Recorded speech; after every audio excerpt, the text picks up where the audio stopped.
एक आदमी बहुत थका होने के कारण कुछ मिनट ज्यादा सो गया। सोच भी नहीं सकता था समाचार आया जिसमें बताया गया कि शहर में ज़ॉम्बी वायरस फैल गया है, जिससे संक्रमित लोग खून के प्यासे हिंसक ज़ॉम्बी में बदल रहे हैं। इसी दौरान बाथरूम से बाहर आए पड़ोसी ने भी यह खबर देखी और जोर देकर कहा कि वह संक्रमित नहीं है, लेकिन कुछ ही पलों में उसकी आंखें लाल होने लगी, जो साफ तौर पर ज़ॉम्बी बनने का संकेत था। अच्छा यह रहा कि पड़ोसी में अभी थोड़ी समझदारी बची थी। अपनी सुरक्षा के लिए निक को उसे चाकू दिखाकर बाहर जाने के लिए मजबूर करना पड़ा। मजबूरी में पड़ोसी को वहाँ से जाना पड़ा। निक ने यह देखते आंख से झांका तो देखा कि पड़ोसी अब ज़ॉम्बी का शिकार बन चुका था। यह दृश्य देखकर निक निराश होकर जमीन पर बैठ गया और न्यूज में आ रही दमघोंटू रिपोर्ट को सुनते हुए उसका दिल जैसे बुझ सा गया। साफ था कि बाहर की दुनिया पूरी तरह तबाह हो चुकी है और इसका मतलब था कि वह अब घर में ही फंस गया है। डर के मारे वह खुद को सुन्न करने के लिए शराब का सहारा लेने लगा। थोड़ी देर बाद जब उसे होश आया तो उसे अपने माता पिता की याद आई, लेकिन जब उसने फोन उठाया तो पता चला कि उसके माता पिता ने सुबह सुबह ही उसे संदेश भेजे थे, मगर वह सोता रह गया था इसलिए देख नहीं पाया। संदेशों से साफ पता चलता था कि उसके माता पिता की स्थिति भी चिंताजनक थी। घबराया हुआ वह तुरंत उन्हें फोन लगाने लगा, लेकिन कितनी भी कोशिश करे वह कॉल नहीं लग पाई। ये समझकर कि अब उसे सिर्फ खुद पर ही निर्भर रहना है और ताकि ज़ॉम्बियों का झुंड घर के अंदर न घुस सके, उसने सबसे पहले फ्रिज को दरवाजे के सामने लगाकर रास्ता रोक दिया। इसके बाद उसने अपना बिस्तर भी हॉल में खींच लिया, जिससे वह गलियारे की स्थिति हर वक्त देख सके। फिर उसने खिड़कियों को अच्छी तरह बंद कर दिया ताकि ज़ॉम्बी उसे देख न सके, लेकिन इसके बावजूद दरवाजे पर समय समय पर कोई दस्तक देता रहता था। वह सांस रोककर बिल्कुल भी आवाज नहीं करता था क्योंकि उसे यकीन नहीं था कि बाहर इंसान है या ज़ॉम्बी। लेकिन उसी रात बाथरूम से अचानक कोई हलचल की आवाज आई। निक को तुरंत अनहोनी का एहसास हुआ और पास में रखा बेसबॉल बैट उठाकर धीरे धीरे नजदीक गया।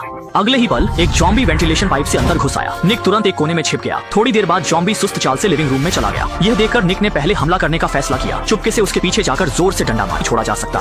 संभलने के बाद उसने शव को उठाकर नीचे फेंक दिया। ऐसी स्थिति दोबारा ना हो इसके लिए निक ने शौचालय की वेंटिलेशन डक्ट को सर्फिंग बोर्ड से बंद कर दिया। जल्द ही निक 3 दिन और 3 रातों से घर में फंसा रहा। इन दिनों वह हर कदम बहुत संभल कर रख रहा था। उसका दिमाग पूरी तरह सतर्क था और वह जरा भी डील देने की हिम्मत नहीं कर रहा था। लेकिन उसे केवल ज़ॉम्बी से ही नहीं बल्कि मानसिक पीड़ा से भी जूझना था। अब उसके पास केवल वही अकेला बचा था। अकेलेपन और खालीपन से घिरा हुआ वह रोज अपनी नोटबुक से बातें करता था और स्थिति और भी खराब होती जा रही थी। निक यह देखकर पूरी तरह से टूट गया।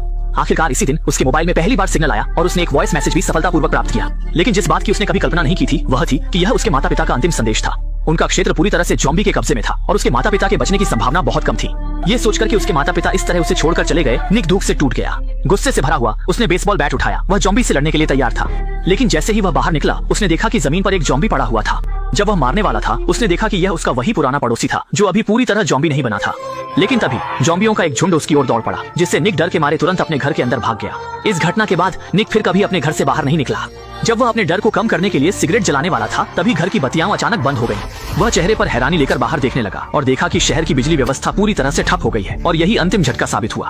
अब और जीने की इच्छा न रखते हुए अगले दिन उसने खिड़कियों के पर्दे हटा दिए और फांसी लगाकर अपनी जान लेने का फैसला किया।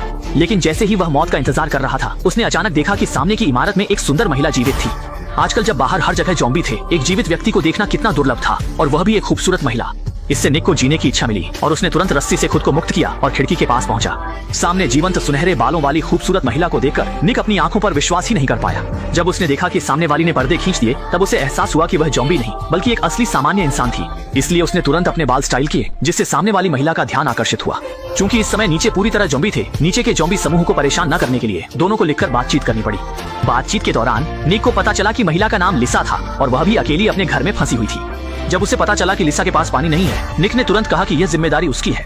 रात में जब बाहर मूसलाधार बारिश हुई, निक ने सभी बर्तन बाहर रखे पानी इकट्ठा करने के लिए और खुद को पूरी तरह से नंगा करके बारिश के पानी से नहाया, यहाँ तक कि अपनी दाढ़ी भी साफ कर दी। अगले दिन अपने सबसे अच्छे कपड़े पहनकर वह बालकनी पर आया और लिसा की बालकनी की ओर एक रस्सी फेंकी। फिर रस्सी के सहारे 2 बोतल पानी लिसा को भेजा।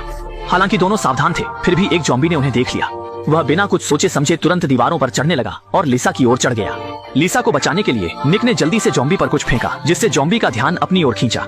इसी समय उसके घर के दरवाजे पर भी आवाज आई। मजबूरी में निक ने बालकनी का दरवाजा अच्छी तरह से बंद कर दिया और दरवाजे पर जाकर गलियारे के ज़ॉम्बी को रोकने लगा। अच्छी बात यह थी कि कुछ देर बाद गलियारे के ज़ॉम्बी कहीं और चले गए, लेकिन इस समय तक इमारत के नीचे के ज़ॉम्बी बालकनी तक पहुंच गए थे। निक ने जल्दी से बेसबॉल बैट उठाया, लेकिन अगले ही पल ज़ॉम्बी ने उसे धक्का देकर बेहोश कर दिया। इस मौके का फायदा उठाकर निक ने बाहर निकलकर उसे बुरी तरह से मार डाला। इस घटना के बाद निक को एहसास हुआ कि इस तरह से वह जरूर मर जाएगा। उसे और सामान ढूंढना होगा और फिर लिसा से मिलना होगा। ये सोचते ही निक तुरंत काम पर लग गया। उसने दबे पांव दरवाजा खोला। अच्छी बात यह थी कि गलियारे में कोई नहीं था, सिर्फ उसका काफी समय पहले मरा हुआ पड़ोसी जमीन पर पड़ा था। इसलिए उसने जल्दी से पड़ोसी की जेब से चाबी निकाली, लेकिन तभी आवाज सुनकर ज़ॉम्बी का झुंड फिर से आ गया। जल्दबाजी में वह जल्दी से जमीन पर लेट गया और मरने का नाटक करने लगा, जिससे ज़ॉम्बी धोखा खा गए। जब तक वे समझ पाते, निक पड़ोसी के घर में घुस चुका था और वहाँ सामान खोजने लगा। शुरू कर दी, हर उपयोगी चीज को अपने पास रख लिया। जल्द ही उसने बेडरूम के बिस्तर के नीचे एक हाइकिंग बैग पाया। अगर उसके पास यह चीज होती तो वह लिसा से मिलने के लिए वहां तक चढ़ सकता था। ये सोचते हुए वह बैग लेने ही वाला था कि अचानक एक ज़ॉम्बी उस पर झपट पड़ा। अच्छा हुआ कि निक फुर्तीला था, उसने पास रखी हुई चढ़ाई की कुल्हाड़ी उठाई और ज़ॉम्बी को खत्म कर दिया। हालांकि जब वह वापस जाने की तैयारी कर रहा था, उसने देखा कि ज़ॉम्बियों का एक झुंड गलियारे में घूम रहा था। उन्हें अपनी मौजूदगी का पता न चलने देने के लिए उसे बहुत सावधानी से पीछे हटना पड़ा और बिना किसी परेशानी के अपने ठिकाने पर लौट आया। लेकिन तभी उसने डर के साथ देखा कि उसके कपड़े फट गए थे। इस पर उसने तुरंत अपने कपड़े उतारकर जांच की। अच्छा हुआ कि यह सिर्फ एक झूठा अलार्म था। पिछले ज़ॉम्बी ने उसकी त्वचा को नहीं काटा था। जब निक अपने लूट की जांच कर रहा था तो उसने अचानक पाया कि उसमें 2 वॉकी टॉकी थे। निक यह देखकर खुशी से खिल उठा। इस तरह वह बेफिक्र होकर लिसा से बात कर सकता था। यह सोचकर उसने रात के अंधेरे में नीचे जाकर वॉकी टॉकी लिसा के घर में फेंक दी और वॉकी टॉकी के बारे में एक कागज पर लिख दिया। वास्तव में अगले दिन उसे लिसा की आवाज सुनाई दी। वॉकी टॉकी वाले दोनों लोग आखिरकार खुलकर बात कर सकते थे। इतने लंबे समय तक किसी से बात न करने के कारण वे वॉकी टॉकी को नीचे रखना ही नहीं चाहते थे। शौक से लेकर शादी तक हर विषय पर बात करते रहे। लेकिन सिर्फ प्यार काफी नहीं है, रोटी भी चाहिए। चूंकि इस समय घर में खाना और गोला बारूद खत्म हो गया था, कुछ खाने के लिए निक ने बाथरूम के वेंटिलेशन डक्ट पर नजर डाली। हालांकि यहाँ की गंध थोड़ी तेज थी, लेकिन यह गलियारे से कहीं अधिक सुरक्षित था। जल्द ही निक ने बिना सोचे समझे एक कमरा चुना और उसमें कूद गया। ये सुनिश्चित करने के बाद कि इस घर में कोई ज़ॉम्बी नहीं है, उसने बेफिक्री से सामान की तलाश शुरू कर दी। हालांकि जब उसने अलमारी खोली तो उसने पाया कि वह खाने और दूध से भरी हुई थी। ये देखकर निक बहुत उत्साहित हुआ। उसने तुरंत ही कि इन खाने की चीजों के सहारे वे सर्वनाश से बच जाएंगे। लेकिन अगले ही पल एक बुजुर्ग हथियार लेकर सामने आ गया। ये सुनिश्चित करने के बाद कि निक को ज़ॉम्बी ने नहीं काटा है, बूढ़े आदमी ने अपनी सावधानी कम की और उसे गर्मजोशी से बैठने के लिए आमंत्रित किया। यहाँ तक कि उसने उदारता से निक को अपना खाना ले जाने की अनुमति दी। भोले निक को लगा कि उसे एक अच्छा इंसान मिला है और वह खाना पैक करने लगा। लेकिन अगले ही पल बूढ़े आदमी ने धोखा दिया और एक डंडे से उसे बेहोश कर दिया। जब निक बेहोशी से जागा तो उसने देखा कि बिस्तर पर एक महिला ज़ॉम्बी बंधी हुई थी। इस समय बूढ़े आदमी ने अपनी योजना बताई। दरअसल उसकी पत्नी संक्रमित हो गई थी, लेकिन वह अपनी पत्नी को एक बेघर ज़ॉम्बी बनने नहीं देना चाहता। इसलिए उसने अपनी पत्नी को बिस्तर पर बांध दिया। लेकिन वह उसे मुक्त भी नहीं करना चाहता था और अपनी पत्नी को भूखा न रखने के लिए उसने निक को पकड़ लिया ताकि अपनी पत्नी को ताजा मांस का स्वाद चखा सके। निक को दर्द से बचाने के लिए उसने दयालुता से दर्द निवारक दवाएं भी निकाली और इशारा किया कि निक जितना चाहे उतना खा सकता है। हालांकि जब निक को लगा कि उसकी मौत निश्चित है, तभी उसके लिविंग रूम में रखा इंटरकॉम बज उठा। इससे बूढ़ा आदमी सफलतापूर्वक वहां से हट गया। इस स्थिति सामान उठाया और भाग गया और इंटरकॉम के माध्यम से निक को पता चला कि उसकी साथी लिसा के घर के चारों ओर ज़ॉम्बी भर गए हैं और वह बिना किसी रास्ते के बालकनी में छिप गई है। ये देखकर निक ने हीरो बनकर उसे बचाने का फैसला किया। उसने चादर को रस्सी के रूप में फेंका और चादर के सहारे नीचे उतर गया। अच्छा हुआ कि इसी समय उसे जमीन पर एक शिकार वाली बंदूक मिल गई। सामने आ रहे ज़ॉम्बी को उसने तुरंत सिर में गोली मार दी। लेकिन ताजा खून देखकर ज़ॉम्बी समूह और भी पागल हो गया और सभी निक की ओर झपटे। खतरे को भांपते हुए लिसा ने भी जल्दी से चादर फेंकी और निक को इशारा किया कि वह चादर के सहारे ऊपर चढ़े।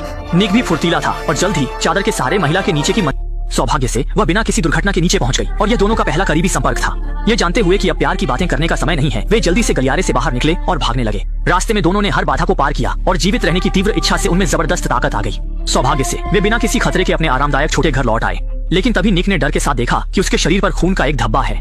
ये सोचकर कि शायद उसे काट लिया गया है और लिसा को परेशानी में नहीं डालना चाहते हुए वह तुरंत बालकनी पर उतारे तो उसने आश्चर्य से देखा कि उसका शरीर बिल्कुल ठीक था और वह खून सिर्फ ज़ॉम्बी का था। दोनों ने भी राहत की सांस ली। दरवाजे पर टक्कर की आवाज सुनकर उन्होंने मिलकर अपने शरीर से दरवाजे को रोका। सौभाग्य से कुछ ही देर में बाहर के ज़ॉम्बी ने हार मान ली और टक्कर मारना बंद कर दिया। इसके बाद दोनों एक दूसरे से गले मिले, यह विश्वास करते हुए कि अपनी बुद्धिमत्ता के साथ वे निश्चित रूप से इस ज़ॉम्बी संकट से बच निकलेंगे। और इसी के साथ फिल्म का अंत हो गया।